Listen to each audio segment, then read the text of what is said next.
الحمد لله نحمده ونستعينه ونستغفره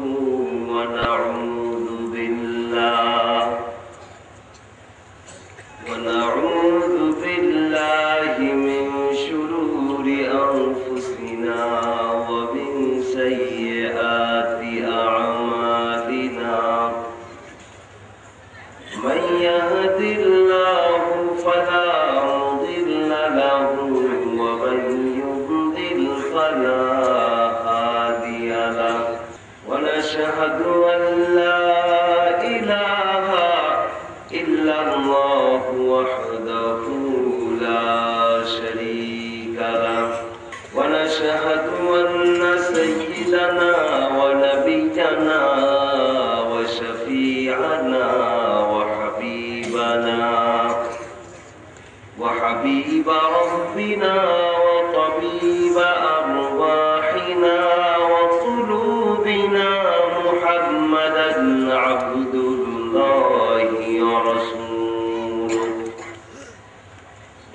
صلى الله تعالى عليه وعلى آله وأصحابه وأزواجه وأحبابه وأتباعه وبارك وسلم أما بعد فأعوذ بالله من الشيطان الرجيم بسم الله الرحمن الرحيم كنتم خير أمة أخرجت للناس تأمرون بالمعروف وتنهون عن المنكر وقال سبحانه وتعالى إن الله وملائكته يصلون على النبي يا أيها الذين آمنوا صلوا عليه وسلموا تسليما اللهم صل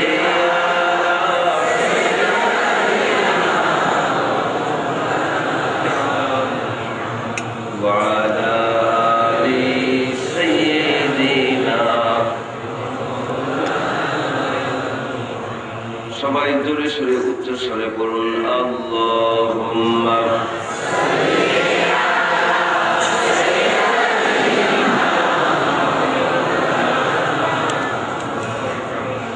وعلى آل سيدنا بلغ العلا بكماله كشف الدجى بجماله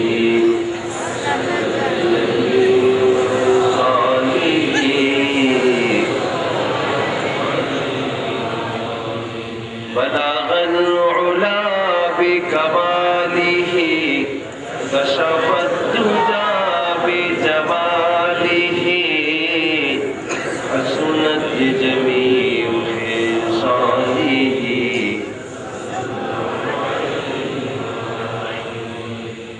قدموں میں مصطفیٰ کی میرا مزار ہوتا قدموں میں مصطفیٰ کی میرا مزار ہوتا وہ خاک پاک ہوتی میں خاک سار ہوتا بلغ العلا بکماله كشف الدجى بجماله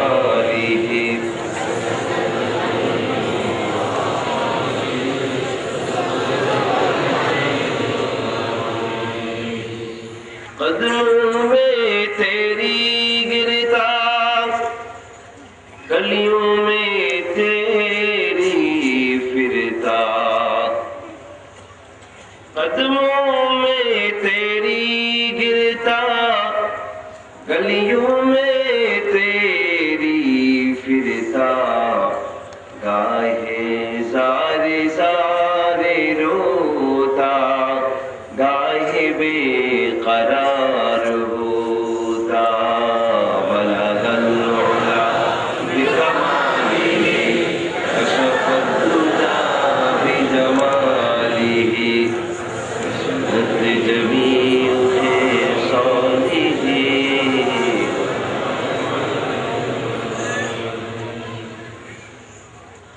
मुहतरम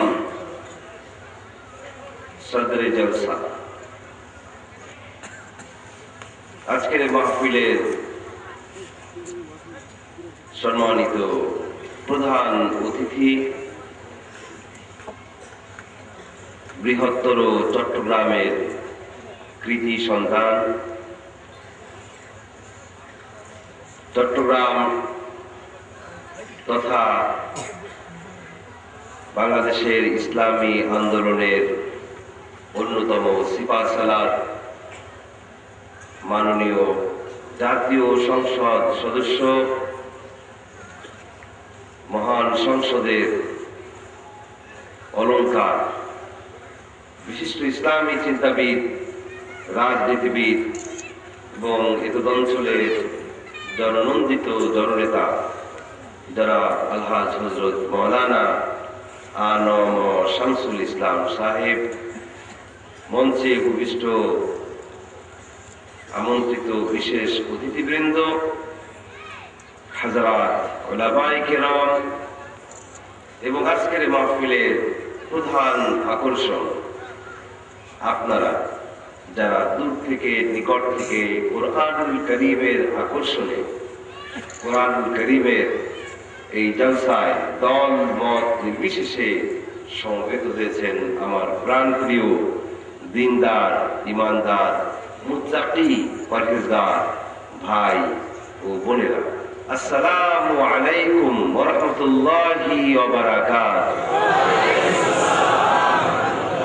আমরা সর্বপ্রথমে শুকরিয়া আদায় করছি আল্লাহ। সমস্ত প্রশংসা কার? শুকরগুজার হব আমরা কার কাছে? আলহামদুলিল্লাহি রাব্বিল আলামিন। সমস্ত প্রশংসার একচ্ছত্র মালিক হচ্ছেন আল্লাহ রাব্বুল ইজ্জত ওয়াল জালাল। আমরা সেই মহান মাবুদের দরবারে শুকরিয়া আদায় করছি। আমরা সবাই বলছি আলহামদুলিল্লাহ। আর একটু জোরে বলুন আলহামদুলিল্লাহ। আজকের এই মাহফিলে হাজির হতে পেরে আপনারা সবাই খুব রাগ করেছেন নাকি? রাত গভীর হওয়ার কারণে খুব মনোকষ্টে ভুগছেন? খুশি সবাই? খুশি যে হয়েছেন সেটা কিন্তু না বললেও আমি বুঝতে পারছি। কিভাবে বুঝলাম? Face is the mirror of mind. চেহারা হচ্ছে মনের আয়না, মনের দর্পণ। আপনি খুশি হন আর বেজার হন, চেহারায় এর একটা রিফ্লেকশন, একটা প্রতিফলন ঘটে। তো আপনাদের নুরানি চেহারাগুলো বলে দিচ্ছে রাত যত গভীর হোক, যত দূর থেকে আসুন না কেন, আর যত কষ্ট করে বসে থাকুন না কেন, সকলের মনের মাঝে আনন্দের হিল্লোল, সবাই খুবই খুশি, ঠিক কিনা? কিন্তু সেই খুশির ইজহার আমরা প্রকাশ করেছি জোরে জোরে নাকি আস্তে? কেউ বললেন জোরে, কেউ বললেন আস্তে। আনন্দের প্রকাশ করবো আমরা জোরে সোরে, ঠিক কিনা? এটা হচ্ছে আমাদের সহজাত প্রবৃত্তি। খুশি হলে খুশির প্রকাশ করতে গিয়ে আমরা চিৎকার করি। ফুটবল খেলা যখন হয়, পছন্দের দল যখন গোল দেয়, সেই দলের সমর্থকরা গোল বলে যে একটা আওয়াজ তোলে, এটা কি একজন আরেকজনের কানে কানে আস্তে আস্তে বলে নাকি জোরে সোরে বলে? ফুটবল খেলায় যে তার আনন্দ আর কোরআনের মজলিসে হাজির হওয়ার সৌভাগ্য অর্জনের আনন্দ, এ কি এক হতে পারে? এই সুযোগ যিনি করে দিলেন সেই মহান মাহবুদের দরবারে আকাশ বাতাস প্রকম্পিত করে মধ্যে মুজাহিদের মতো আর একবার শুকরিয়া আদায় করি। সবাই বলি আলহামদুলিল্লাহ। বলুন আমার সাথে, রব্বানা লাকাল হামদ হামদান কাসীরান طيبا مباركا فيه يا ربي لك الحمد كما ينبغي لجلال وجهك وعظيم سلطانك ولك الحمد بالإيمان ولك الحمد بالإسلام ولك الحمد بالقرآن মুআজ্জাজ হাজিরিন, আলোচনা খুব বেশি দীর্ঘায়িত করব না, খুব সংক্ষিপ্ত সময়ে আছে যে কথা আলোচনা করতে চাই সেটি হচ্ছে এই দুনিয়ার মাঝে জাতি গোষ্ঠী একটি নয়, বরং there is so many nations in the world, ঠিক কিনা? এই যে অসংখ্য জাতি এবং গোষ্ঠী দুনিয়ার মাঝে আছে, এই সকল জাতি গোষ্ঠী কি আল্লাহর কাছে মর্যাদা সম্পন্ন? আল্লাহর কাছে সর্বোত্তম জাতি, সর্বশ্রেষ্ঠ জাতি সমস্ত জাতি সমূহের মাঝে একটি, আর সেই জাতির নাম, সেই জাতির কি নাম? মুসলমান। আল্লাহ রাব্বুল আলামিন বলছেন, কুনতুম খায়রা উম্মাতিন উখরিজাত লিন-নাস। ও মুসলমান, তোমরা হচ্ছ দুনিয়ার মুখে শ্রেষ্ঠ জাতি, সর্বোত্তম জাতি। উখরিজাত লিন-নাস, এবার raised up for mankind, মানবতার কল্যাণ হচ্ছে তোমাদের লক্ষ্য। তোমরা মানুষকে সৎ কাজের আদেশ করবে, ভালো কাজের দিকে, নেক কাজের দিকে, কল্যাণকর কাজের দিকে মানুষকে এনকারেজ করবে, উৎসাহিত করবে, ডাকবে, দাওয়াত দিবে। আর যত পাপাচার, অনাচার, দুরাচার, দুর্নীতি যা কিছু আছে, এই সকল কিছুর বিরুদ্ধে দুর্বার প্রতিরোধ করে তুলবে। এই আয়াতে কারিমার সূচনায় আল্লাহ রাব্বুল আলামিন বলছেন মুসলমানদেরকে লক্ষ্য করে, ও মুসলমান, তোমরা হচ্ছ দুনিয়ার মুখে সেরা জাতি, সর্বোত্তম জাতি, খায়রুল উমাম, বেস্ট নেশন। সুবহানাল্লাহ। আল্লাহ পাক বলছেন আমরা সর্বোত্তম জাতি। কিন্তু এই দুনিয়ার বিভিন্ন দেশের দিকে, পৃথিবীর মানচিত্রের দিকে যদি আমরা নজর দেই, তাহলে সম্পূর্ণ উল্টো একটা চিত্র দেখতে পাবো। আমরা দেখব দুনিয়াতে মুসলমানরা আজ আর সর্বোত্তম জাতির মর্যাদায় প্রতিষ্ঠিত নেই, বরং এই পৃথিবীর সবচেয়ে ডিভাস্টেটেড, অপ্রেসড, পেরিশড নেশন, এই দুনিয়ার সবচেয়ে বিপর্যস্ত, অধঃপতিত জাতির নাম, দুর্ভাগা জাতির নাম হচ্ছে মুসলমান। এই দুনিয়ার সবচেয়ে হতাশাগ্রস্ত, দুর্দশাগ্রস্ত জাতির নাম মুসলমান, ঠিক কিনা? মুসলমানদের অবস্থা কি? মুসলমানরা আজ আপন ঘরে পরবাসীর জীবন যাপন করছে, নিজের ঘরে ভাড়াটিয়ার জীবন যাপন করছে আজ মুসলমান। আজ উদ্বাস্তু শরণার্থীর জীবন যাপন করছে। এর কারণ কি? আল্লাহ পাক বলছেন মুসলমানরা সর্বোত্তম জাতি, কিন্তু দৃশ্য সম্পূর্ণ উল্টা। তাহলে কি আল্লাহর বাণী মিথ্যা? শুধু না বলবো না, বলি নাউযু বিল্লাহ। আল্লাহর বাণী কখনো মিথ্যা হতে পারে, ভুল হতে পারে? কালিমাতুল্লাহি হিয়াল উলিয়া, আল্লাহর বাণী সব সময় সর্বোচ্চ, সর্বাগ্রে। আল্লাহর বাণী কখনোই মিথ্যা হতে পারে না। অবশ্যই মুসলমানরা সর্বোত্তম জাতি, কোন সন্দেহ নাই। আজকে খতিয়ে দেখতে হবে সর্বোত্তম জাতির মর্যাদা অ্যাওয়ার্ড পাওয়া মুসলমান কেন আজকে অধঃপতনের অতল তলদেশে নিমজ্জিত। What's the reason behind?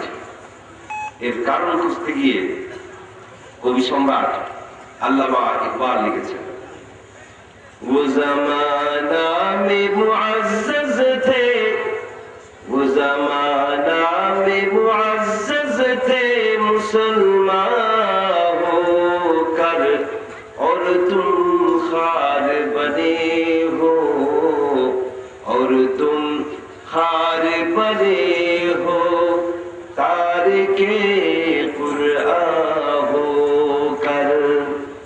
মুসলমানের তরে তখন সে যুগ করত গর্ববোধ, কোরআন ছেড়ে এখন হয়েছ যুগ কলঙ্ক হায় অবোধ। কবি বলছেন, যতদিন পর্যন্ত দুনিয়ার মুসলমান জীবনের সকল ক্ষেত্রে মেনেছিল কোরআন, ততদিন পর্যন্ত ছিল এই দুনিয়ার মুখে মুসলমানদের খ্যাতি, মর্যাদার, সম্মান। কবির এই উপলব্ধি মিথ্যা নাকি সঠিক? ইতিহাস সাক্ষ্য দিচ্ছে, একটা সময় ছিল মুসলমানদের দুর্দণ্ড প্রতাপে প্রকম্পিত ছিল সারা বিশ্ব। বিশ্বের বাতিল শক্তি মুসলমানদের ভয়ে ধরতম্প ছিল, প্রকম্পিত হৃদয় ছিল তাদের। একটা সময় ছিল আজাদ জাহান মুসলমানেরা শাসন করেছে, শান্তির ফলু ধারা বইয়ে দিয়েছিল, সর্বোত্তম জাতির মর্যাদায় মুসলমানেরা প্রতিষ্ঠিত ছিল। সেই মুসলমান যখনই কোরআনকে ছেড়ে দিয়ে, ইসলামকে ছেড়ে দিয়ে চলে গেল manmade isms, manmade cultures, manmade civilisation, মানুষের তৈরি করা শিক্ষা, সংস্কৃতি, সভ্যতা, মতবাদের কাছে যখন গেল, তখন থেকে মুসলমানদের অধঃপতনের ধারাটা শুরু হয়ে গেল। আমরা কোরআনকে চিনতে ভুল করেছি। কোরআনকে চিনলে আজ পৃথিবীর মুখে মুসলমানদের এই করুণ দশা হতো না। আজ মুসলমানদের তলা থেকে জমিন খসে যাচ্ছে, মুসলমানদের পিঠ দেয়ালে ঠেকে যাচ্ছে, পালানোর পথ খুঁজছে দুনিয়ার মুসলমান। এই অবস্থা হতো না যদি আমরা মানতাম কোরআন। ঠিক কিনা? কোরআনকে যদি বুঝতে পারতাম, পৃথিবীর সকল মুসলমান ঐক্যবদ্ধ থাকতে পারত। আর এই ঐক্যবদ্ধ মুসলিম জাতির দেশ দখল করা দূরের কথা, মুসলমানদেরকে হুমকি ধামকি দেওয়া দূরের কথা, কোন মুসলমানের দিকে চোখ রাঙিয়ে তাকাবার দুঃসাহস দুনিয়ার বুকে কোন বাতিল শক্তির হতে পারত না। কোরআনকে আমরা মনে করেছি তাবিজের কিতাব, কোরআনকে মনে করেছি শুধুমাত্র নামাজ, রোজা, হজ, যাকাতের নিয়মাবলী বর্ণনার কিতাব। কোরআনকে আমরা মনে করেছি ঝাড়ফুঁকের কিতাব, জিন ভূত তাড়াবার কিতাব। নাউযুবিল্লাহ। এই কোরআন কি? কেন এই কোরআন নাযিল হয়েছে? কোরআনের পরিচয় কি? কোরআনের পরিচয় আমরা জানতে চাই। কোরআনের পরিচয় যদি জানতে চাই, দুনিয়ার কোন সাহিত্য পত্র ঘাটাঘাটির দরকার নাই। কোরআন নিজেই তার পরিচয় বলে দিতে প্রস্তুত। কোরআন কোত্থেকে এসেছে, কি উদ্দেশ্যে এসেছে, কেন এসেছে, এই কোরআন অনুসরণের মধ্যে মানুষের ফায়দা কি? যে কোনো প্রশ্ন আপনি কোরআনকে করবেন, আপনার প্রশ্নের জবাব সঙ্গে সঙ্গে দিয়ে দিতে প্রস্তুত কোরআন। পারবে না? যদি জিজ্ঞেস করেন কোরআনকে, বলো হে কোরআন তোমাকে কে নাযিল করেছে, কোরআন জবাবে বলবে মিম্মান খালাকাল আরদা ওয়াস সামাওয়াতিল উলা। নাযিল করেছেন তিনি, যিনি সৃষ্টি করেছেন ওই সুউচ্চ আসমান আর এই জমিন। জবাব পাওয়া গেল কিনা? আসমান জমিন সৃষ্টি করেছেন কে? আর কোরআন নাযিল করেছেন কে? যদি জিজ্ঞেস করি কোরআনকে, বলো হে কোরআন তুমি কার উপরে অবতীর্ণ হয়েছো, কি তার নাম? কোরআন নাম উল্লেখ করবে ওয়া আমিনু বিমা নুজিলা আলা মুহাম্মাদ ওয়া হুয়াল হাক্কু মির রাব্বিহিম। ঈমান আনো সেই জিনিসের প্রতি যা সত্য সহকারে মুহাম্মদ সাল্লাল্লাহু আলাইহি ওয়াসাল্লামের উপরে অবতীর্ণ হয়েছে। যদি জিজ্ঞেস করি কোরআনকে, বলো তুমি এবার নাযিল হওয়ার পূর্বে তুমি কোথায় ছিলে, কোরআন জবাবে বলবে বাল হুয়া কুরআনুম মাজিদুম ফি লাওহিন মাহফুজ। কোথায় ছিল কোরআন? বরং সেই কিতাব সুরক্ষিত ফলকে লিপিবদ্ধ ছিল। সুরক্ষিত ফলক লাওহে মাহফুজে ছিল কোরআন। সুবহানাল্লাহ। জিজ্ঞেস করি কোরআনকে, এবার তুমি বলো তুমি কোন মাসে অবতীর্ণ হয়েছ, সেই মাসটির কি নাম? মাসের নাম উল্লেখ করবে কোরআন।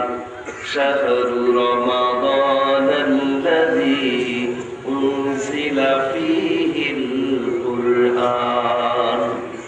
রমজান হচ্ছে সেই মাস যে মাসে কোরআন অবতীর্ণ করা হয়েছে। যদি জিজ্ঞেস করি কোরআনকে, বলো তুমি এবার রমজান মাসে তুমি অবতীর্ণ হয়েছ, কিন্তু লবণটা কি ছিল, ক্ষণটা কি ছিল, সময়টা কি ছিল বলো। কোরআন বলে দিবে কোন সময় সে অবতীর্ণ হয়েছে, দিনে নাকি রাতে। ইন্না আনজালনাহু ফী লাইলাতিল কদর। নিশ্চয়ই এই কোরআনকে কদরের রাতে অবতীর্ণ করা হয়েছে, দিনে নয়।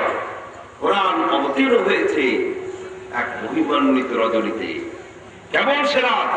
খায়রুম মিন আলফি শাহর, বেটার দেন 1000 মান্থস। সহস্র সহস্র মাসের চেয়েও সেরা রজনী, সেই মহাপবিত্র মহামহিমান্বিত রজনী লাইলাতুল কদরে কোরআন অবতীর্ণ করা হয়েছে। এবার আমরা জিজ্ঞেস করব কোরআনকে, ও কোরআন তুমি তো ছিলে লাওহে মাহফুজে, দুনিয়ার বুকে কেন এলে? এই ধুলির ধরায় তুমি কেন আগমন করলে? তোমার আগমনের উদ্দেশ্য কি, কারণ কি? কোরআন জবাব বলবে লিতুখরিজান নাসা মিনাজ যুলুমাতি ইলান নূর। আমি এসেছি মানব মণ্ডলীকে অন্ধকার সমূহ থেকে বের করে কিসের দিকে নিয়ে যাওয়ার জন্য? আলোর দিকে। From the darkness to the light. অন্ধকার থেকে আলোর দিকে নিয়ে যেতে চাই আমি। কিসের অন্ধকার? এই অন্ধকার অমাবস্যা রাতের অন্ধকার নয়। পৃথিবীতে মানুষের তৈরি করা যত বিধিবিধান রয়েছে, আইন কানুন রয়েছে, মানুষের তৈরি করা ধর্ম রয়েছে, মানুষের তৈরি করা মতবাদ রয়েছে, আল্লাহর ভাষায় এই সবগুলি হচ্ছে জুলুমাত। এগুলো হচ্ছে অন্ধকার। এই নিকষ কালো অন্ধকার কৃষ্ণ গহ্বর থেকে দুনিয়ার শান্তিকামী মুক্তিকামী মানুষগুলিকে উদ্ধার করে নূর নামক কোরআনের দিকে তথা কল্যাণের দিকে, মঙ্গলের দিকে, অগ্রগতির দিকে, সমৃদ্ধির দিকে, প্রগতির দিকে, নাজাতের দিকে, জান্নাতের দিকে নিয়ে যাওয়ার জন্য কোরআন অবতীর্ণ করা হয়েছে। তুমি জিজ্ঞেস করি কোরআনকে, ও কোরআন আমি তো শুনেছি তোমাকে তেলাওয়াত করলে পরে প্রতিটা হরফে হরফে 10-10 করে নাকি আমলনামায় লেখা হয়ে যাবে। আবার শুনতে পাচ্ছি তোমার আইন কানুন নিয়ম নীতি নাকি আমাকে মানতে হবে। এই কোরআনের বিধানকে যারা মানবে, কোরআনের রুলস এন্ড রেগুলেশনস কে যারা মানবে, তাদের জন্য কোনো ভয় নাই, তাদের জন্য কোনো চিন্তাও নাই। They have nothing to be afraid. They have nothing to be anxious. They have nothing to be worried. তাদের জন্য কোনো ভয় নাই, কোনো চিন্তা নাই, উদ্বিগ্ন হওয়ার কোনো কারণ নেই। কিসের ভয়? ভয় হচ্ছে চুরির ভয়, ডাকাতির ভয়, চিন্তায় রাহাজানির ভয়। এই সব ভয় মানুষের অন্তঃকরণে কাজ করে, ঠিক কিনা? কোরআন বলছি যে সমাজ চলবে, যে রাষ্ট্র চলবে কোরআনের বিধান দিয়ে, কোরআনের আইন দিয়ে, সেই সমাজ সেই রাষ্ট্রের নাগরিকের মনের মধ্যে চুরি, ডাকাতি, ছিনতাই, রাহাজানি, চাঁদাবাজি, মাস্তানি এগুলোর কোনো ভয় থাকবে না। চোর, ডাকাত, লুটেরা, বাটপার এগুলো সব ভালো মানুষে পরিণত হয়ে যাবে। সুবহানাল্লাহ। আর তাদের জন্য কোনো চিন্তাও নেই। কিসের চিন্তা? আমাদের চিন্তা হচ্ছে খাওয়া পড়ার চিন্তা, অন্ন, বস্ত্র, শিক্ষা, চিকিৎসা, বাসস্থান। These are our fundamental rights. এই 5টি মৌলিক অধিকারের চিন্তায় আমরা বিপদ থাকি। আর কোরআন বলছে যে সমাজ, যে রাষ্ট্র চলবে কোরআন দিয়ে, সেই সমাজ সেই রাষ্ট্রের নাগরিকের মনের মধ্যে খাওয়া পড়ার, শিক্ষা, চিকিৎসা, বাসস্থান নিয়ে কোনো চিন্তা থাকবে না। কারণ কোরআনের সরকার, কোরআনের গভর্নমেন্ট এর 100% গ্যারান্টি দিয়ে দিবে। সুবহানাল্লাহ।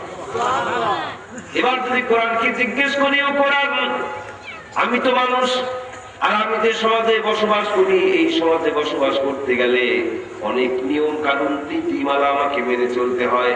আমি ক্ষেত খামারে কাজ করব, একটি কৃষি নীতি আমাকে মেনে চলতে হয়।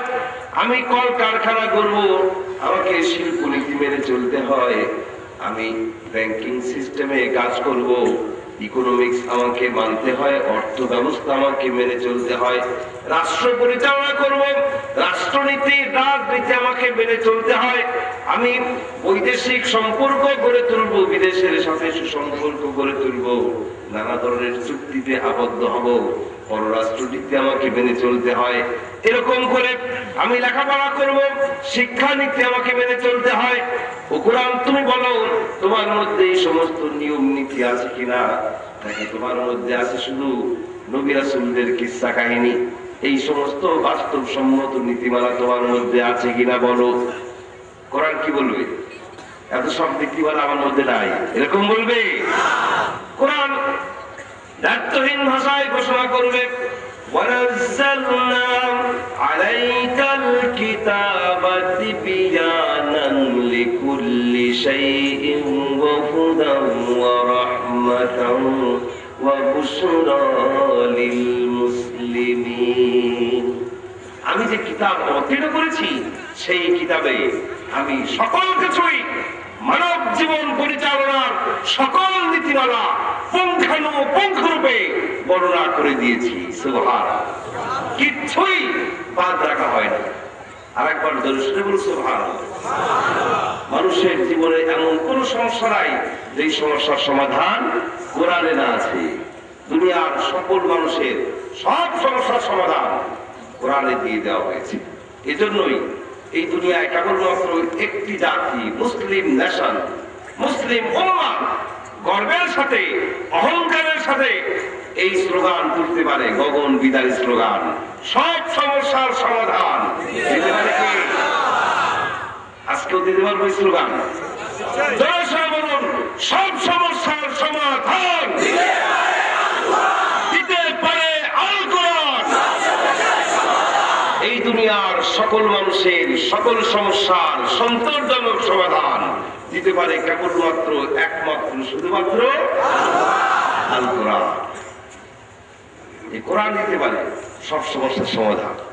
এই কোরআনকে চিনতে ভুল করার কারণে কোরআনকে আমরা তাবিজের মধ্যে ঢুকিয়ে দিয়েছি। মসজিদ মাদ্রাসার চার দেয়ালে কোরআনকে আমরা বন্দী করে রেখেছি, সুন্দর করে সাজিয়ে গুছিয়ে শেলফের উপরে শোকেজের মধ্যে রেখে দিয়েছি। এই উদ্দেশ্যে কোরআন নাযিল হয় নাই। কোরআন গতানুগতিক কিতাব নয়।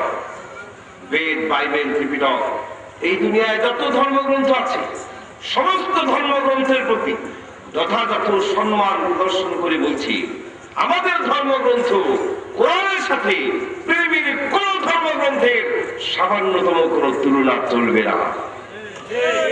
যেহেতু যত ধর্মগ্রন্থ দুনিয়ায় আছে, সব ধর্মগ্রন্থগুলোতে ভুল তথ্য আছে বলে প্রমাণিত হয়েছে। বাইবেলে ওল্ড টেস্টামেন্ট, নিউ টেস্টামেন্ট হয়েছে। এখন শুনতে পাচ্ছি দুনিয়ার বড় বড় খ্রিস্টান পাদ্রীরা, খ্রিস্টান স্কলাররা, তারা সব একটি বোর্ড গঠন করেছে। আধুনিক যুগের জন্য একটি আধুনিক বাইবেল তারা রচনা করতে হাত দিয়েছে। আধুনিক যুগের জন্য আধুনিক বাইবেল রচনা করার কাজে তারা হাত দিয়েছে। কারণ ওই পুরান কালে বাইবেল, গসপেল অফ বার্নাবাস, এই আধুনিক যুগের এই প্রজন্মের ছেলেমেয়েরা পড়তে চাচ্ছে না। কারণ এর ভিতরে কোনো মান মশলা তারা খুঁজে পাচ্ছে না। এক লাইনের সাথে আর এক লাইনের কোনো মিল নাই, উল্টা পাল্টা কথাবার্তা দিয়ে ভরপুর। এই জন্য আধুনিক একটা বাইবেল তারা রচনা করতে চায়।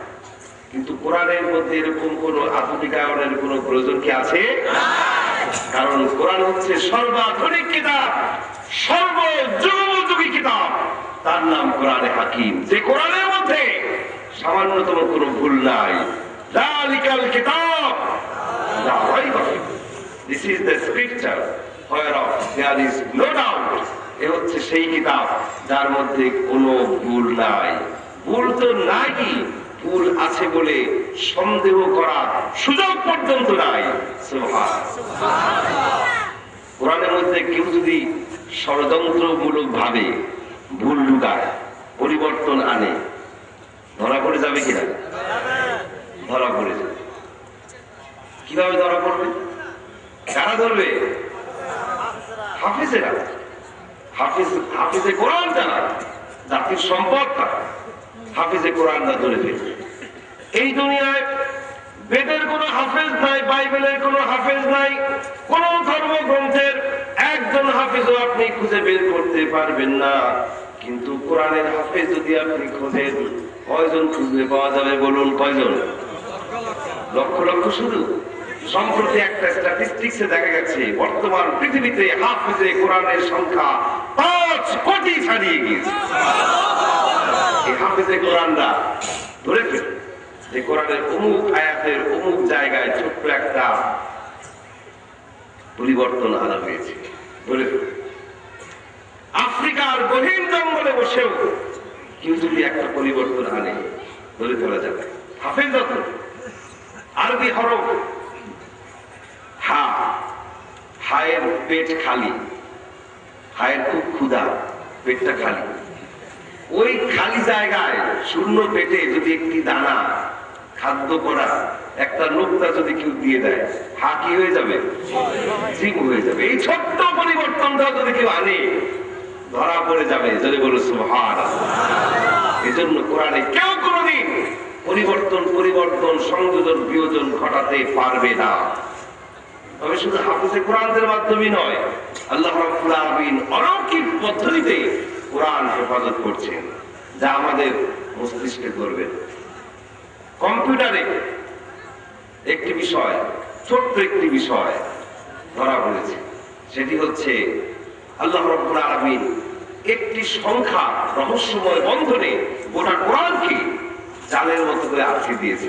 এমন ভাবে শিকলের মতো বন্ধনে আবদ্ধ করে দিয়েছেন, একটা হরফ ঢুকানো যাবে না, কোরআন থেকে একটা হরফ বের করা যাবে না, ঢুকানো যাবে। সে সংখ্যাটি হচ্ছে 19। সে সংখ্যাটা কি? 19 সংখ্যার রহস্যময় বন্ধনে গোটা কোরআনের সবকিছুই আবদ্ধ। বিষয়টি হচ্ছে এরকম, কোরআনুল কারিমে 6666টি আয়াতে কারিমা কম্পিউটারের ভিতরে দিয়ে দেওয়া হয়েছে। তারপরে পরীক্ষা নিরীক্ষা করে দেখা গেছে কোরআনুল কারিমে যতগুলি হরফ রয়েছে, এই হরফগুলির যে সমষ্টি সংখ্যা, যে টোটাল নাম্বার, এই সমষ্টি সংখ্যাটাকে 19 দিয়ে ভাগ করা যায়। সুবহানাল্লাহ। 19 দিয়ে তা বিভাজ্য। কোরআনে যতগুলি সূরা রয়েছে, সূরার সমষ্টি সংখ্যাটা 19 দিয়ে বিভাজ্য। তারপরে যতগুলি আয়াত আছে, পারা আছে, রুকু আছে, সিজদার আয়াত যতগুলি আছে, হারাবের বিধানমূলক আয়াত, হারাবের বিধানমূলক আয়াত, অর্থাৎ কোরআনে যা কিছু আছে সকল কিছুই আলাদা আলাদা ভাবে পরীক্ষা নিরীক্ষা করে দেখা গেছে এর সমষ্টি সংখ্যা, টোটাল নাম্বারটা 19 দিয়ে ভাগ করা যায়। 19 দিয়ে সেটা বিভাজ্য। বিশ্বাস হয় আপনাদের? বিশ্বাস না হয় দেখুন না কয়েকটা উদাহরণ। কোরআনুল কারীমের প্রথম আয়াতে কারিমা বিসমিল্লাহির রহমানির রহিম, এই আয়াতখানি লিখতে হরফ লাগে কয়টি? এই 19 কে আপনি 19 দিয়ে ভাগ করতে পারবেন। সূরা সংখ্যা কোরআনে 114টি, এই 114 কেও আপনি 19 দিয়ে ভাগ করতে পারবেন। আবার দেখুন হুরুফে মুকাত্তাআত, বিচ্ছিন্ন কিছু হরফ কোরআনের বিভিন্ন সূরা শুরুতে আল্লাহ রাব্বুল আলামিন দিয়ে দিয়েছেন কিনা? কোনো মিল নাই, ভাবেল কনসোনেন্টের কোনো মিল নাই, এমন কিছু লেটার্স আল্লাহ পাক কোরআনুল কারীমের বিভিন্ন সূরা শুরুতে দিয়ে দিয়েছেন। যেমন আলিফ লাম মিম, আলিফ লাম রা, ইয়াসিন, এই যে শব্দগুলি বিচ্ছিন্ন হরফ, আরবিতে বলা হয় হুরুফে মুকাত্তা। এর অর্থ সাতকানিয়া লোহাগাড়ার বড় বড় উলামায়ে কেরাম সবাই জানেন নাকি? দুনিয়ার কোন আলিম উলামা এটা জানেন? আল্লাহু আ'লামু বিমুরাদিহি, এর অর্থ জানেন কেবলমাত্র আল্লাহ। এই হুরুফে মুকাত্তাগুলি নিয়ে গবেষণা করে দেখা গেল গোটা কোরআনে 14টি ভিন্ন ভিন্ন বর্ণে, 14টি ভিন্ন ভিন্ন বিন্যাসে 29টি সূরা শুরুতে রয়েছে। এবার আপনি হিসেব করে দেখুন, 14 যোগ 14 যোগ 29 ইকুয়াল টু সমান সমান যে সংখ্যাটা দাঁড়াবে যোগফল সেটা হচ্ছে 57, 57। এই 57 কেউ আপনি 19 দিয়ে ভাগ করতে পারবেন। সুবহানাল্লাহ, কি আশ্চর্য কথা। আরো মজার ব্যাপার দেখুন, কোরআনুল কারীমের প্রত্যেকটি সূরার শুরুতে রয়েছে বিসমিল্লাহির রহমানির রহিম। আছে কি না? আছে তো? একটু চিন্তা করে বলেন। একটাতে নাই, আপনারা জানেন সবাই, হঠাৎ বলে ফেলেছেন। সেই সূরা হচ্ছে সূরা তাওবা। সূরা তাওবার শুরুতে আল্লাহ রাব্বুল আলামিন বিশেষ কারণে, রহস্যময় কারণে আমাদের তা জানা নাই, আল্লাহ রাব্বুল আলামিন বিসমিল্লাহির রহমানির রহিম দিলেন না। ঘটনা কি দাঁড়ালো? বিসমিল্লাহ সংখ্যা গোটা কোরআনে দাঁড়িয়ে গেল 113-তে। এই 113কে কিন্তু আপনি 19 দিয়ে ভাগ করতে পারবেন না। তাহলে কি 19 সংখ্যার রহস্য এখানে ব্যর্থ? আল্লাহ রাব্বুল আলামিন মহাকৌশলী আল্লাহ রাব্বুল ইজ্জত ওয়াল জালাল অন্য আরেকটি সূরার মধ্যে বিসমিল্লাহির রহমানির রহিমকে আয়াত হিসেবে ঢুকিয়ে দিয়েছে। সুবহানাল্লাহ। সূরা আন-নাম। হযরত সুলাইমান আলাইহিস সালাম রানী বিলকিসকে দ্বীনের দাওয়াত দিয়ে যে চিঠি দিয়েছিলেন, সেই চিঠির শুরুতে লেখা ছিল বিসমিল্লাহির রহমানির রহিম। আর আল্লাহ রাব্বুল আলামিন ওই চিঠিটার উল্লেখ করতে গিয়ে কোরআনুল কারীমে সূরা আন-নামলের ভিতরে বিসমিল্লাহির রহমানির রহিমকে আয়াত হিসেবে আরেকবার সংযোজন করে দিয়ে গোটা কোরআনে বিসমিল্লাহ সংখ্যা 114তে পূর্ণ করে দিলেন। এইবার এই 114কে আপনি 19 দিয়ে ভাগ করতে পারবেন। সুবহানাল্লাহ। আবার দেখুন সূরা আল মুদাথসিরের 30তম আয়াতে কারিমায় আল্লাহ রাব্বুল আলামিন বলছেন, আলাইহা 19, ওভার ইট আর 19, তার উপরে রয়েছে 19। এই 19 সংখ্যা রহস্যের জাল ছিন্ন করে কোরআন থেকে একটি হরফ কেউ কোনোদিন বের করতে পারবে না, নতুন একটি হরফও কেউ কোনোদিন ঢুকাতে পারবে না, কোন হরফের বিকৃতিও কেউ কোনোদিন ঘটাতে পারবে না। সুবহানাল্লাহ।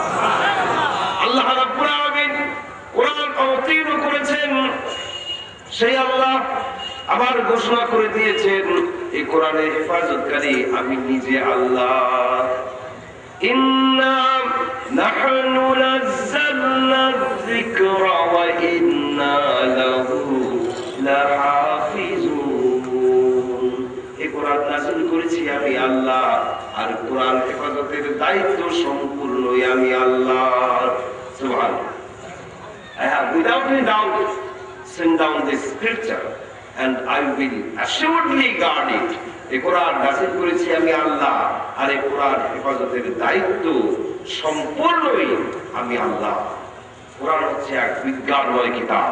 কোরআন হচ্ছে মহাবিশ্বের বিস্ময়কর মহাবিস্ময়কর কিতাব। এই কিতাবের তেলাওয়াত যখন জিনরা শুনেছিল, বিস্ময়ে অভিভূত হয়ে গিয়েছিল, ঠিক কিনা? তাদের বিস্ময়ের কোনো অবধি ছিল। জিন জাত হাজার হাজার বছর বয়স পায়।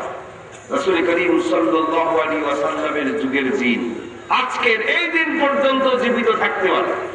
এমনকি যুব খাফেলা আয়োজিত এই মাহফিলে উপস্থিত থাকতে পারে। আশ্চর্যান্বিত হওয়ার বিষয় নয়, বাস্তব হতে পারে। মুমিন জিন যারা, জিনে মুমিন, কোরআনের জলসায় তারা হাজির হয়ে যায়। সুবহানাল্লাহ। ওই সমস্ত জিন হাজার হাজার বয়স হওয়া বৃদ্ধ প্রবীণ জিন যারা তাওরাতের তেলাওয়াত শুনেছিল, জাবুরের তেলাওয়াত শুনেছিল, ইনজিলের তেলাওয়াত যারা শুনেছিল, সেই সমস্ত বৃদ্ধ জিনেরা আল্লাহর পেয়ারা হাবিবের পাক জবানে কোরআনের তেলাওয়াত যখন শুনেছিল, তারা বিস্ময়ে অভিভূত হয়ে গিয়েছিল। তারা বলে উঠেছিল, ইন্না সামি'না কুরআনান আজাবা। বলেছিল, কি এক অলৌকিক গ্রন্থের তেলাওয়াত আমরা শুনলাম। এত গ্রন্থের তেলাওয়াত শুনেছি, পাঠ শুনেছি, কিন্তু এরকম আশ্চর্যজনক গ্রন্থের তেলাওয়াত বা পাঠ এর আগে তো আমরা শুনি নাই। জিনের দল আল্লাহ হাবিবের দরবারে গিয়ে কালেমা পড়ে ইসলাম কবুল করে নিয়েছিল। মানুষ, জিন, কম্পিউটার সকল কিছুই স্বীকার করে নিয়েছে। মানুষদের মধ্যে যারা চিন্তাশীল, যোদ্ধা, গবেষক, যারা কোরআনের একটি লাইন, একটি আয়াত নিয়ে যারা চিন্তা করেছে, গবেষণা করেছে, মাথা হেট হয়ে গিয়েছে, আত্মসমর্পণ করেছে, আল্লাহর সামনে কালেমা পড়ে ইসলাম কবুল করে নিয়েছে। কম্পিউটার পর্যন্ত স্বীকার করেছে এই কোরআন মানুষের রচনা করা কিতাব নয়, এই কোরআন নিঃসন্দেহে ডিভাইন স্ক্রিপ্চার, ঐশী কিতাব, আল্লাহ নাযিল করা কিতাব। বিজ্ঞানীরাও দলে দলে ইসলাম কবুল করেছে, আজও করছে। সুবহানাল্লাহ। এই বিজ্ঞানময় মহাগ্রন্থ আল কোরআনকে আমরা ছোট্ট একটা তাবিজের মধ্যে ঢুকিয়ে দিয়েছি। কোরআনকে আমরা মসজিদ মাদ্রাসার চার দেয়ালে বন্দী করে রেখেছি, অথচ রাসূল করিম সাল্লাল্লাহু আলাইহি ওয়াসাল্লাম এই কোরআন দিয়ে একটি বৈপ্লবিক পরিবর্তন সাধন করেছে।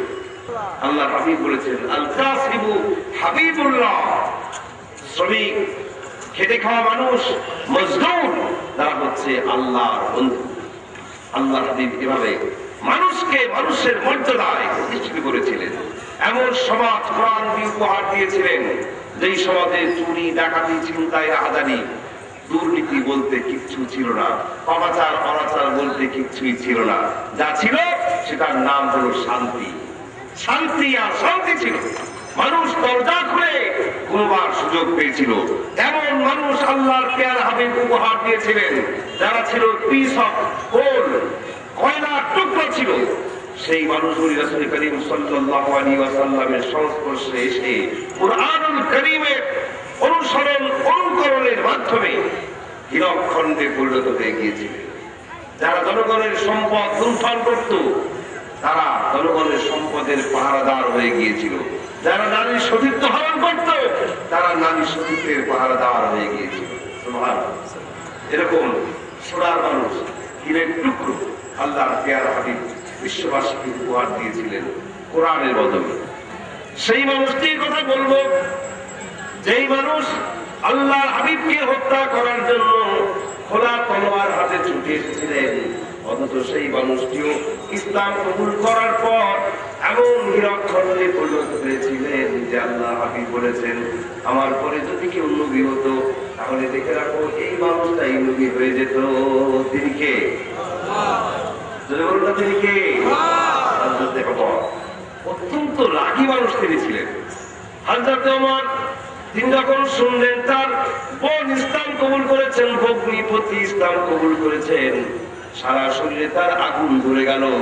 তিনি গোসায় ফেটে উঠলেন, গোসায় ফেটে পড়লেন, তলোয়ার হাতে নিলেন, তলোয়ার খাপ মুক্ত করে তিনি চিৎকার করতে লাগলেন, কোথায় মুহাম্মদ, কোথায় মুহাম্মদ, আমি তাকে হত্যা করব। ধরে বলুন নাউযু বিল্লাহ। মুশরিকানা আরবে তিনি এভাবে বলছেন আর চিৎকার মারছেন, খুঁজতে চলেছেন। খুঁজতে খুঁজতে গিয়ে দেখেন আল্লাহ হাবিব কাবা শরীফের ছায়ায় বসে তিনি কোরআন তেলাওয়াত করছেন। হযরত ওমর আল্লাহর হাবিবের কাছাকাছি যখন আসলেন উদ্ধত তলোয়ার নিয়ে, আর হযরত ওমরের কর্ণের উপরে যখন আল্লাহর পেয়ারা হাবিবের পাক জবান মিশ্রিত কালামে রাব্বানি কোরআনের বাণী এসে পৌঁছালো, কান দিয়ে ঢুকলো, এক কান দিয়ে ঢুকে আর এক কান দিয়ে বের হয়ে যায় নাই, কর্ণকুহর দিয়ে ঢুকলো আর তার গর্ভমূলে হেদায়েতের নূর জ্বালিয়ে দিল। হযরত ওমর থরথর করে কেঁপে উঠলেন, সেখান থেকে তলোয়ার ফেলে তিনি ছুটে পালিয়ে গেলেন। আবার ফিরে আসতেন একজন ভিন্ন মানুষ হয়ে, ভিন্ন মানুষ, আত্মসমর্পিত মানুষ। ফিরে আসলেন আবার আল্লাহর হাবিবের সামনে আত্মসমর্পণ করলেন। যে তলোয়ার দিয়ে আল্লাহর হাবিবের শিরচ্ছেদ করতে চেয়েছিলেন, সেই তলোয়ারটা দিয়ে হযরত ওমর শিরকের শিরচ্ছেদ করে দিলেন। তিনি আল্লাহ হাবিবের দরবারে এসে প্রকম্পিত কণ্ঠে পড়ে নিলেন কালিমা লা ইলাহা ইল্লাল্লাহু মুহাম্মাদুর রাসূলুল্লাহ। তিনি কালেমা পড়লেন, ইসলাম কবুল করে নিলেন। আর কোরআনুল কারীমের রঙে রঙিন হওয়ার পর আল্লাহ হাবিব বলেছেন লা নবিয়্যা বা'দি ওয়ালা রাসূলা, আমার পরে কোন নবী রাসূল আসবে না। তবে হ্যাঁ, লাউ কানা বা'দি নবিয়্যুন লাকানা উমর, যদি কেউ আমার পরে নবী হয়ে আসতো, দেখে রাখো তোমরা এই উমর নবী হয়ে যেত। সুবহানাল্লাহ। কি মানুষ তিনি উপহার দিয়েছিলেন কোরআনের বদৌলতে, যে কোরআন দিয়ে আল্লাহ হাবিব অসভ্য জাতিকে মাত্র কয়েকটি বছরের ব্যবধানে দুনিয়ার ইতিহাসের মোস্ট সিভিলাইজড নেশন, পৃথিবীর ইতিহাসের সবচেয়ে সভ্য জাতিতে রূপান্তরিত করেছিলেন। যেই কোরআন দিয়ে একটি অন্ধকারাচ্ছন্ন সমাজকে আলোময়, শান্তিময়, জ্যোতিহীন, নিরাপত্তাপূর্ণ সমাজে রূপান্তরিত করেছিলেন, উপহার দিয়েছিলেন, সেই কোরআন কি আজ আর নাই? তাহলে কেন আজ আমাদের মধ্যে এত অশান্তি? সেই কোরআন যদি থাকে, কেন সর্বোত্তম জাতির মর্যাদা থেকে বিচ্যুত হয়ে মুসলমান আজ অনবকরের অপর গণদেশে নিমন্ত্রিত? কারণ হচ্ছে সবই আছে, শুধু কোরআনের প্র্যাকটিস নাই, আমল নাই। কোরআনকে আমরা চিনতে ভুল করেছি। কোরআনের সাথে আমরা যে আচরণ করছি, মর্যাদা দিচ্ছি, কোরআন এর দ্বারা সম্মানিত হচ্ছে না, বরং কোরআনের সাথে আমরা বেয়াদবি করছি। কোরআন দিয়ে তাবিজ বানিয়ে, ঝাড়ফুঁক দিয়ে কোরআনের আইনকে দ্বিখণ্ডিত করে কোরআনের সাথে সুস্পষ্ট ভাবে আমরা বেয়াদবি করছি। আর এই বেয়াদবিতে আল্লাহ খুব খুশি হচ্ছেন নাকি? কোরআন আল্লাহর দরবারে মুসলমানদের বিরুদ্ধে যেন নালিশ করছে। একজন কবি মাহের আল কাদরি তার নাম, তিনি একটি কবিতা লিখেছেন। সেই কবিতায় তিনি লিখেছেন কোরআন নিজেই যেন আল্লাহর দরবারে ফরিয়াদ করছে। কবিতাটির নাম হচ্ছে কোরআন কি ফরিয়াদ। डाकू में सजाया जाता हूँ, डाकू में सजाया जाता हूँ, आंखों से लगाया जाता हूँ, ताबीज बनाया जाता हूँ, रोजों के पिलाया जाता हूँ, जुज़दान हरीर और रेशम के और फूल सितारे चांदी के, फिर अत्र की बारिश होती है, खुशबू में बसाया जाता हूँ, किस बज़्म में मेरी जिक्र नहीं, किस हुस्न में मेरी धूम नहीं, फिर भी मैं अकेला रहता हूँ, मुझसा कोई मजलूम नहीं। कुरान तेलावत আল্লাহর দরবারে মুসলমানদের বিরুদ্ধে ফরিয়াদ করছে, নালিশ করছে, মামলা দায়ের করছে। ইয়া রাব্বাল আলামিন, মুসলমানরা আমার সাথে আজ কি আচরণ করছে শুনুন। মুসলমানরা বাজার থেকে দামি ভেলভেটের কাপড়, মখমলের কাপড়, রেশমের কাপড় কিনে আনছে, সেই কাপড় দিয়ে গিলাফ বানাচ্ছে। ওই গিলাফের উপরে সুন্দর করে চাঁদ তারার ছবি, ফুলের ছবি, পাতার ছবি তারা আঁকছে। এরপরে আবার ওই গিলাফের মধ্যে ঢুকিয়ে দিচ্ছে। এরপর আবার উপরে আতরের বৃষ্টি তারা বর্ষণ করে দিচ্ছে। চতুর্দিক আতরের গন্ধে ভরপুর হয়ে যাচ্ছে। এরপরে আমাকে চোখে লাগাচ্ছে, বুকে লাগাচ্ছে, আমাকে দিয়ে তাবিজ বানাচ্ছে, আমার পাতা ধুয়ে ধুয়ে পানি খাচ্ছে। কিন্তু যে উদ্দেশ্যে আপনি আমাকে নাযিল করেছেন, লিতুখরিজান নাসা মিনাজ যুলুমাতি ইলান নূর, সেই উদ্দেশ্য বাস্তবায়নের ধারে কাছে বাজার মুসলমানেরা যায় না। মুসলমানদের ব্যক্তিতে, পরিবারের, সমাজে, রাষ্ট্রে, জীবনের কোন ক্ষেত্রে কোরআনের প্র্যাকটিস আর নাই, কোরআনের আমল নাই, কোরআনের চর্চা নাই। আমাকে তাবিজের মধ্যে ঢুকিয়ে দিয়ে এই দুনিয়ার মুসলমানরা পৃথিবীর বুকে আমাকে সবচেয়ে অত্যাচারিত মাজলুম কিভাবে যেন পরিণত করে দিয়েছে। এভাবে করে কোরআন যেন মুসলমানদের বিরুদ্ধে আল্লাহর দরবারে নালিশ করছে, ফরিয়াদ করছে। আর আল্লাহ সেই ফরিয়াদে খুশি হয়ে মুসলমানদের উপরে অজর ধারায় রহমত বর্ষণ করছে। ঠিক কিনা? রহমত নাকি গজব? গজব নাজিল করছে। এই গজব থেকে মুসলমান যদি বাঁচতে চায়, আবার যদি সর্বোত্তম জাতির মর্যাদায় অধিষ্ঠিত হতে চায়, আমাদের হারানো স্বর্ণোজ্জ্বল ইতিহাস, গৌরবোজ্জ্বল যদি ফিরে পেতে চাই আমাদেরকে অবশ্যই সব ধরনের মতবাদকে দুপায়ে তলে কোরআনের ছায়া তলে আশ্রয় গ্রহণ করতে হবে। নিজের জীবনকে 50-50 দুভাগে ভাগ করার কোন সুযোগ নাই। পূর্ণাঙ্গভাবে আমাদেরকে আশ্রয় নিতে হবে কোরআনের ছায়া তলে। ঠিক কিনা বলুন? একদিকে নামাজ রোজা করব কোরআনের বিধান অনুযায়ী, কিন্তু কৃষিনীতি শিল্পনীতি চলবে আমার মানুষের আইন অনুযায়ী। এতে কি আমার মর্যাদা ফিরবে? আজকে একদল বুদ্ধিজীবী তারা দাবি তুলছে যে ইসলামকে সবকিছু থেকে বিদায় করতে হবে, ইসলাম থাকবে, কোরআন থাকবে শুধুমাত্র মসজিদে মাদ্রাসায়, নামাজ রোজা হজ যাকাত কুরবানি এগুলোর ক্ষেত্রে কোরআনকে মানা যাবে, কোনো আপত্তি নাই। কিন্তু কোরআন আর ইসলাম সমাজের অন্য কোনো কিছুতে আসতে পারে না, এরকম দাবি তুলছে একদল বুদ্ধিজীবী। এটা কি কোনো মুসলমান মানতে পারে? মুসলমান কি এটা মানতে পারে? একজন মুসলমানের জীবন 50-50 দুই ভাগে ভাগ করার কোন সুযোগ নাই। আল্লাহ রাব্বুল আলামিন বলছেন আফাতুমিনুনা বিবা'দিল কিতাবি ওয়া তাকফুরুনা বিবা'দ, তোমরা কি কোরআনের কিছু অংশকে মানবে আর কিছু অংশকে করবে অস্বীকার? এরকমটি যারা করবে তাদের দুনিয়ার জীবনে রয়েছে লাঞ্ছনা, আখিরাতের জীবনে তার জন্য মর্মন্তুদ শাস্তির ব্যবস্থা রয়েছে। কোন মুসলমান এটা মানতে পারে না। ঠিক কিনা বলুন? একজন মুসলমানের জীবন নামাজ রোজা হজ যাকাতের ক্ষেত্রে আমরা যেমন কোরআনকে মানবো, আমার শিল্পনীতি অর্থনীতি সমাজনীতি শিক্ষানীতি সবকিছুতেই আমরা মানবো আল্লাহর আইন। আমাদেরকে মানতেই হবে কোরআনের আইন। এছাড়া মুসলমানদের সম্মান ইজ্জত মর্যাদা ফিরে আসতে পারে না। ঠিক কিনা? সুতরাং আলোচনার শেষ পর্যায়ে এসে এই স্বনির্বন্ধ অনুরোধ জানাতে চাই, আবেদন জানাতে চাই, মানব রচিত মতবাদ আমাদেরকে বিশ্বের কোথাও শান্তি দিতে পারে নাই। পেরেছে? পারে নাই। যে সমস্ত দেশে শান্তি আছে বলে আমরা মনে করছি, ওই ওয়েস্টার্ন কান্ট্রিগুলোর আজকে কি অবস্থা? তাদের দেশে অমুসলিমরা ধর্ম ছেড়ে, তাদের মতবাদ ছেড়ে ইসলামের সুশীতল ছায়া করে আশ্রয় গ্রহণ করছে। গোটা বিশ্বব্যাপী আজ ইসলামের পুনর্জাগরণ সৃষ্টি হয়ে গিয়েছে। অমুসলিমরা দলে দলে ইসলাম কবুল করছে। আলহামদুলিল্লাহ। আমেরিকাতে প্রতি বছর হাজার হাজার মুসলিম ইসলাম কবুল করছে।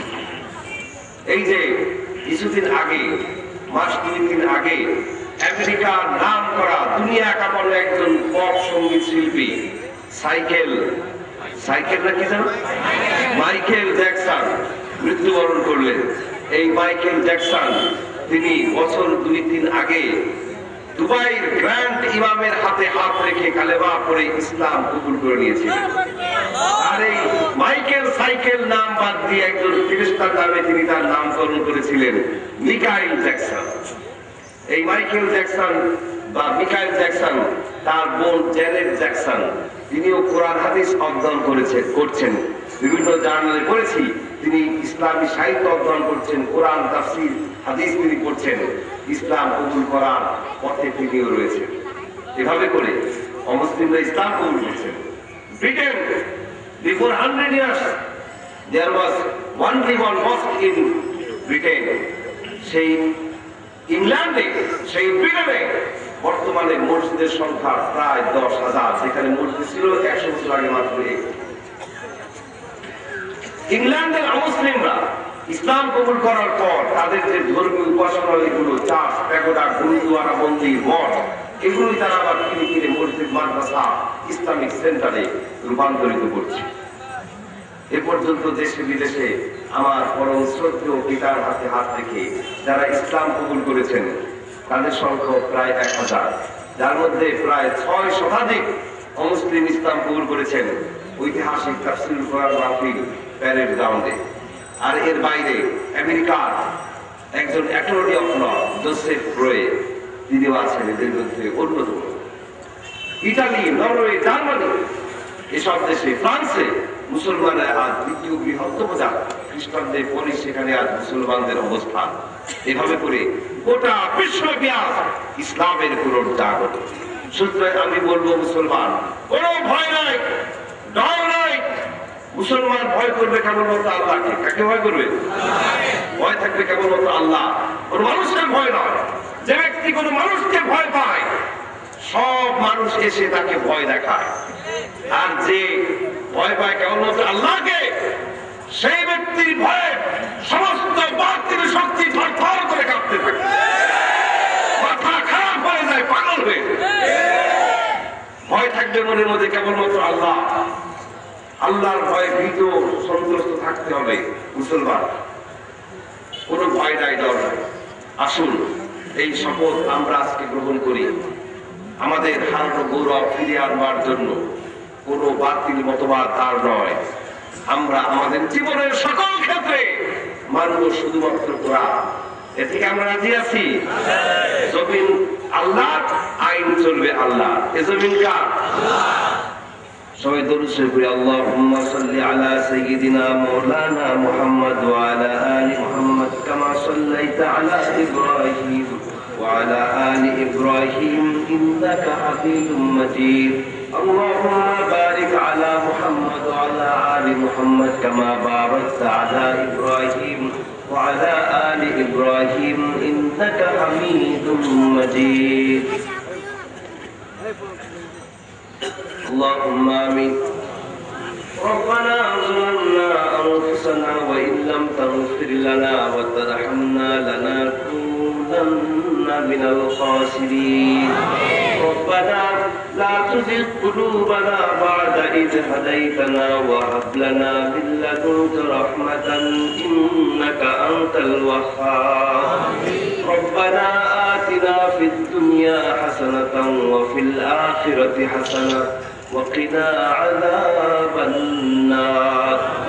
يا رب العالمين, আমরা তোমার গুনাহগার বান্দা বান্দি, তোমার দরবারে হাত তুলেছি মাওলা রব্বুল আলামিন। আমরা বড়ই গুনাহগার, সারা জীবন ভর গুনাহ করেছি, তারপরও তোমার দয়া থেকে আমরা কেউ নিরাশ নই রব্বুল আলামিন।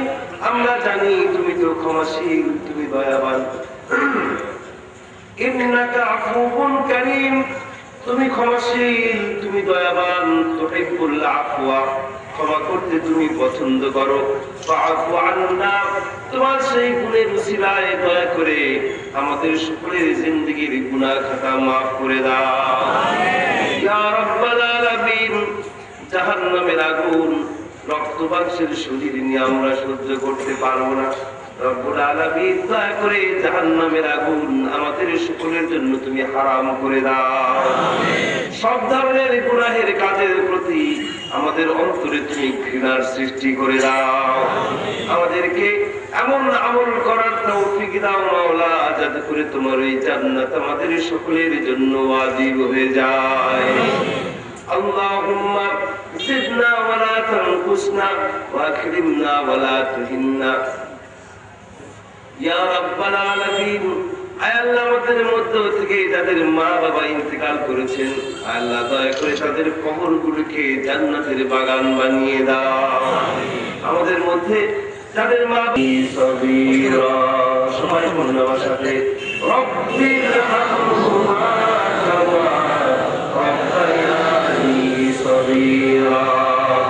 ইয়া রাব্বাল আলামিন, আল্লাহ আমরা যারা হাত তুলেছি, আমাদের মধ্যে যারা অসুস্থ আছেন, আল্লাহ আমরা আজকে কোনো ডাক্তারের চেম্বারে ধর্ণা দেই নাই। তুমি তো ডাক্তারের ডাক্তার, চিকিৎসকের চিকিৎসক, শাফিউল আমরাজ রব্বুল আলামিন। আল্লাহ দয়া করে আমাদের সকলের অসুখ বিসুখ তুমি ভালো করে দাও, শিফায়ে আজিলা কামিলা নসিব করে দাও। আল্লাহ দয়া করে আমাদের সকলের গুনাহ খাতা তুমি মাফ করে দাও। দয়া করে আমাদের সবাইকে তুমি হজ নসিব করে দাও। তোমার হাবিবের রওজার কিনারে দাঁড়িয়ে সরাসরি সালাম জানাবার তৌফিক দাও ইয়া রাব্বাল আলামিন। এসএসসি পরীক্ষা, দাখিল পরীক্ষা চলছে। আল্লাহ আমাদের ছাত্রছাত্রী পরীক্ষার্থী ফালান বুঝিতে আরো বেশি করে বরকত দিয়া দাও।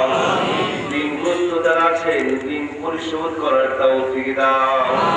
আল্লাহুম্মা লা তাদা' লানা যামবান ইল্লা গফারতা ওয়ালা হাম্মান ইল্লা ফাররাজতা ওয়ালা দাইনান ইল্লা কাদাইতা ওয়ালা মারিদান ইল্লা শাফাইতা ওয়ালা হাজাতাম মিন হাওয়াইজিদ দুনিয়া ওয়াল আখির।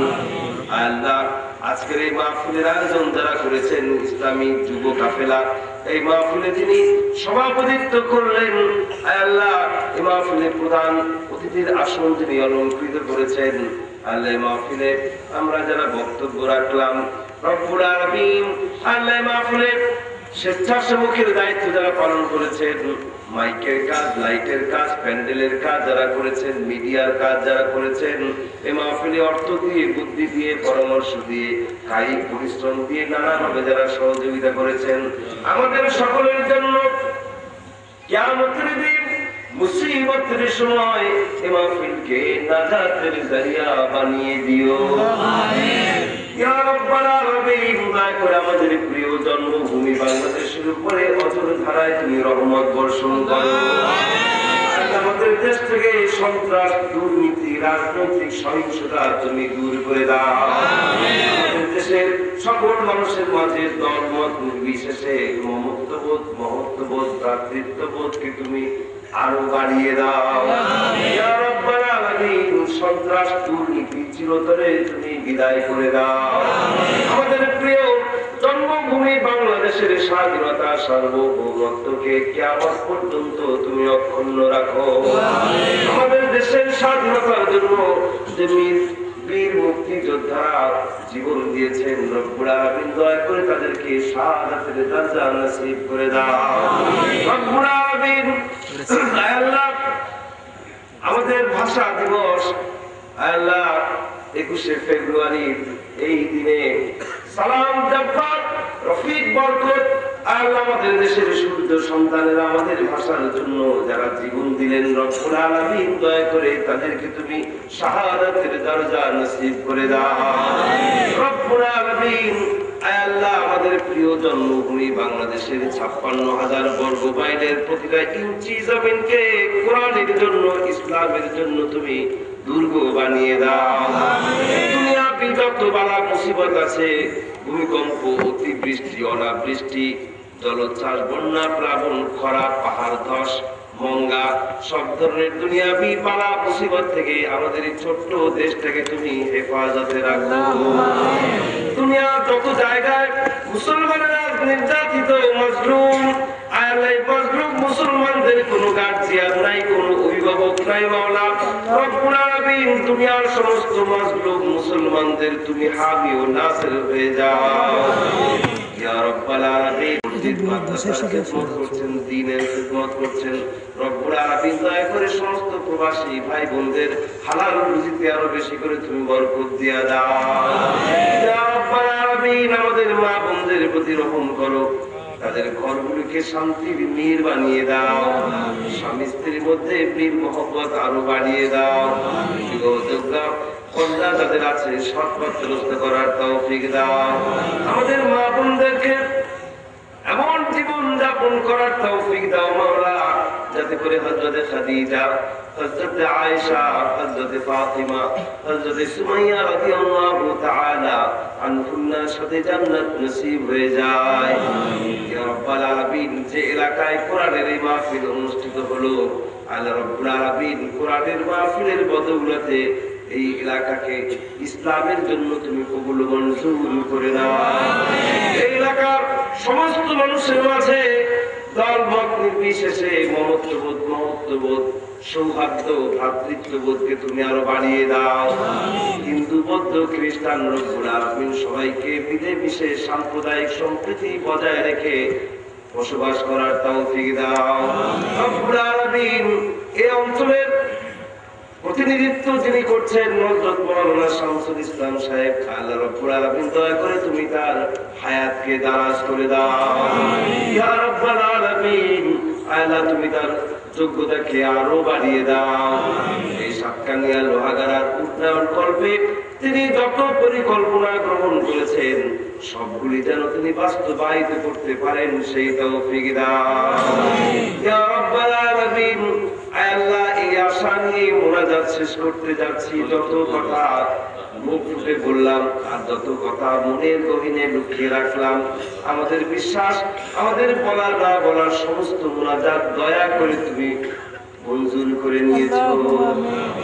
আহ জাতি है फलक पर रहम लाने के लिए बादलो हट जाते दो आह जाने के लिए रहम कर अपना ना आईन करम को भूल जा हम तुझे भूले हैं मगर तू ना हमको भूल जा खल्क के रंदे हुए दुनिया की टकराए हुए आए हैं अब तेरे दर पर हाथ फैलाए हुए रब्बना तक़ब्बल मिन्ना इन्नका अंतस समीउल अलीम व तुब अलैना इन्नका अंतत तव्वाबुर रहीम सुब्हान रब्बिका रब्बिल इज्जति अम्मा यसिफून व सलामुन अलल मुरसलीन والحمد لله رب العالمين واجعل